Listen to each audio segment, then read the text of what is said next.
Donc, dans la continuité des stages au SPIFAC sur la recherche de la terre, la cueillette d'argile, cette semaine on propose géologie, puisqu'on va pouvoir proposer aux apprenants d'aller chercher leur propre terre, de l'analyser, d'analyser les roches, les minéraux et de pouvoir aussi créer leurs propres émaux. Donc on va aller voir sur les terrains pour aller récolter la terre avec les apprenants cette semaine. Et puis on va également voir en laboratoire les analyses de ces matières qu'on aura récoltées. Et puis on va pouvoir les analyser plus simplement en atelier avec nos matières. Je m'appelle Homero, j'ai découvert la poterie depuis 1 an. Le contact avec la terre est assez magique, donc c'est quelque chose qui m'a tout de suite plu.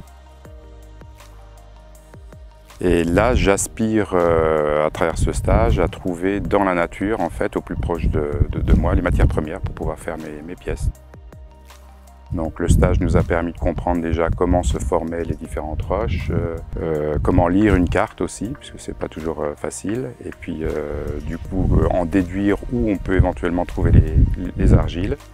Et donc maintenant, on est sur le terrain pour voir un petit peu toucher cette matière directement et puis l'appréhender autrement, quoi. Alors c'est une formation qui est très riche parce que la géologie c'est quand même assez complexe, donc il y a beaucoup d'informations, mais c'est très intéressant et ça ouvre les yeux sur des choses sur lesquelles on marche en plus, hein, donc on voit tous les jours, mais on voit un petit peu mieux comment ça s'agence et non, c'est quelque chose que je recommande beaucoup.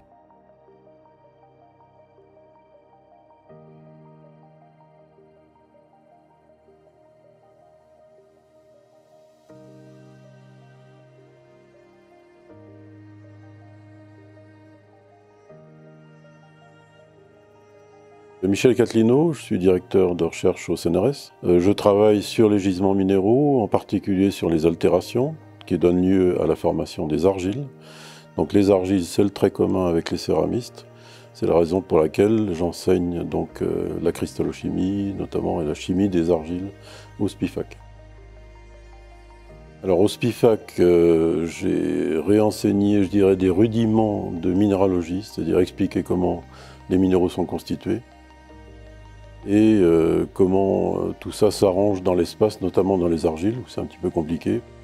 L'objectif, c'est d'être accessible, ce qui n'est pas complètement simple parce que ce sont des notions, beaucoup de notions en physique, en chimie et en minéralogie.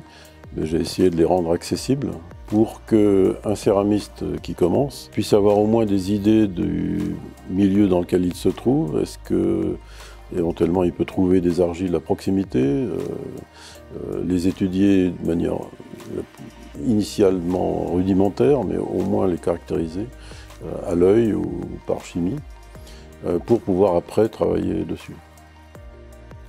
Donc la première chose à faire lorsqu'on est sur le terrain et qu'on a affaire à des argiles, c'est les mettre dans l'eau, les décanter, les agiter et les disperser, notamment par des bacs ultrasons. Et en fait, la vitesse de sédimentation va nous donner une idée relative, en tout cas, de la taille des particules.